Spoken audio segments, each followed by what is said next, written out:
Okay, we are reading today the article by Baal HaSulam by Rav Yehuda Leib Halevi Ashlag, Zichron Tzadik V'Kadosh Livracha. The article is called "The Giving of the Torah," and it goes like this. It starts like this: "But you shall love your neighbor as yourself." Leviticus 19:18. Rabbi Akiva said, "Love your neighbor as yourself is the central tenet klal of the Torah." Bereshit Rabbah 24:7. The central or the general, as actually it's said in Hebrew. And Baal HaSulam is going to base his explanation and non-trivial explanation of how we can actually understand this Rabbi Akiva saying. That he actually, what Rabbi Akiva said, love your neighbor as yourself is the central or general mitzvah or a rule, a tenet, klal of the Torah. This saying of our sages begs for an explanation. The word klal also means to sum of all the details, which, when joined together, create a whole, klal. It transpires that when he said that the commandment to love your neighbor as yourself is the central tenet of the Torah, we should understand that the other 612 commandments in the Torah, with all its verses, are neither more nor less than the sum of all the details that lie in and are conditional on this one commandment to love your neighbor as yourself. These words are enigmatic. This is true when it relates to interpersonal commandments. But how can that one commandment contain and support within it all the commandments between a person and God, which are the foundations of the Torah, its supports and its structure? So what he actually asks and raises the question here is, he says this central tenet or this general rule is actually the love your neighbor as yourself. And he says that this word rule in or tenet in Hebrew means actually a sum of all the details also. The same root. And he actually says that that the meaning of this same root is that all the mitzvahs, all other commandments are kind of some parts or details of this main mitzvah, and actually everything is around this mitzvah of the love to your neighbor. That's really interesting. And he also asks a first question. He actually asks how it can be, because we have like half of the mitzvahs are mitzvahs of between a person and a God, and half is between a person and another person. So it's not a problem to think about interpersonal commandments as parts of this love your neighbor as yourself tenet. But to think about commandments between a person and God as details, or somehow be included into this love to your neighbor mitzvah, is really kind of raising question. How can it actually be? So first of all, he asks these questions, and then he continues to ask, and then we'll get more answers later on. Furthermore, if we can work and find some way to settle what they said here, let us consider a second, even more striking saying by the Gentile man who came before Hillel and asked him to teach me the entire Torah while I'm standing on one foot. He said to him that which is hateful to you, do not do to another. It's the Talmud, Tractate Shabbat 31a, which is the Aramaic translation of, but you shall love your neighbor as yourself. And the end of this sentence, and the rest is its interpretation. Go and study. Okay, so it's even more striking saying that what actually happened in this story.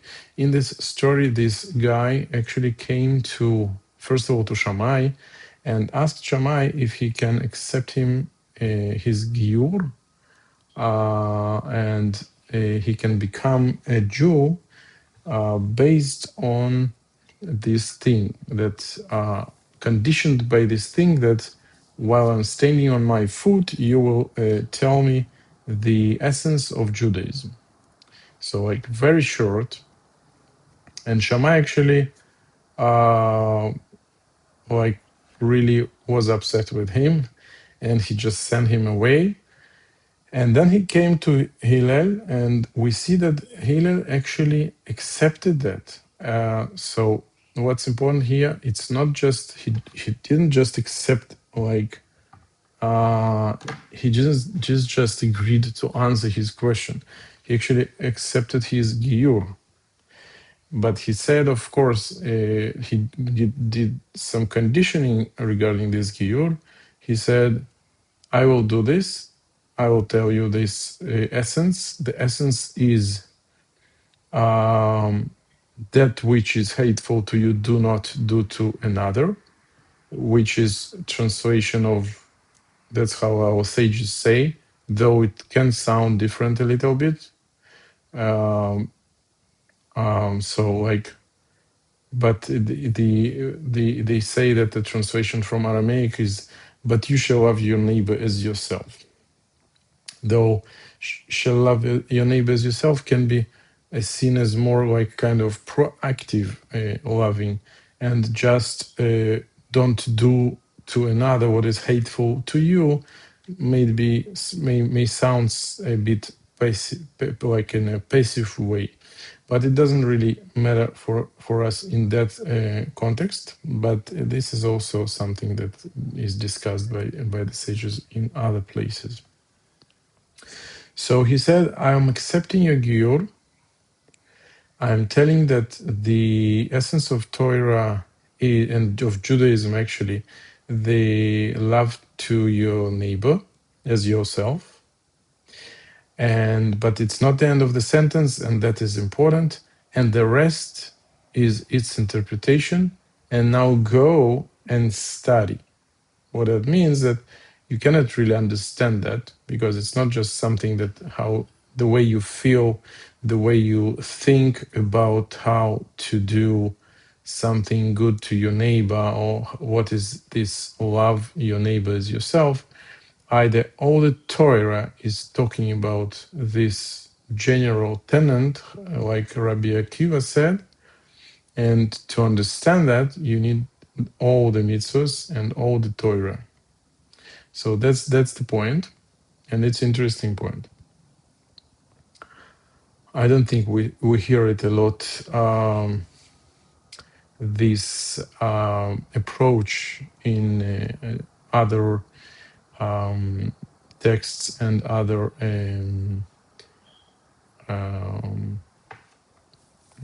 approaches to Judaism.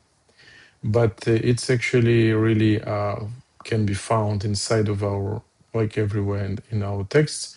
But Baal HaSulam, Rav Ashlag, is actually emphasizing this very clear, and is actually building his explanation through many books about on this thing.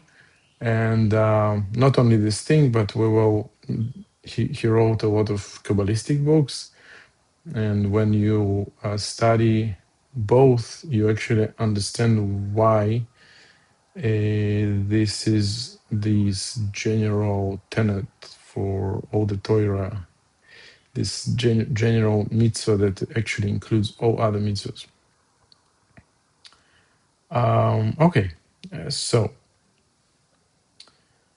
we see that Hillel accepted his Giur and said, okay, the essence of the Torah is you shall love your neighbor as yourself.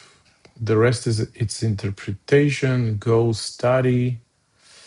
We continue. We have before us a clear ruling that none of these 612 commandments or any of the verses of the Torah is better than the single commandment to love your neighbor as yourself, since their only purpose is to interpret and allow us to properly observe the commandment to love one another. As it clearly states, and the rest is its interpretation, go study. Which means that the rest of the Torah is an interpretation of this single commandment, so that it is impossible to fulfill the commandment, love your neighbors yourself, without them. That's the second important point. It's not that love your neighbors yourself is the only thing, as maybe we see some other religions and spiritual directions maybe put in the center of their religion, but it's all about the details. So it's not just that everything is interpretation. Each part is essential part, and without each one of these 612 other mitzvot, you can't actually get to this love your neighbor as yourself general tenet. So, okay, let's continue. The definition of the commandment to love one another. Before we plunge into the depth of the subject, we need to examine this commandment by itself. We were commanded to love your neighbor as yourself. So, let's say we accept that there is such an approach. We don't really know yet how it will unfold.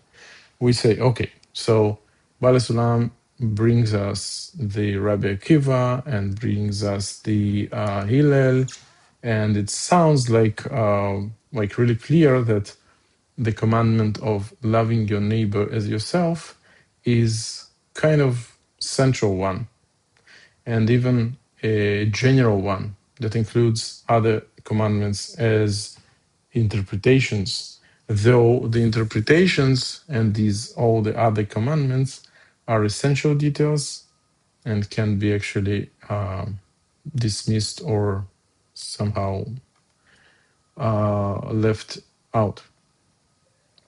And to accomplish actually this general commandment of the love to your neighbor, you need to accomplish all others as they actually build up and get you to this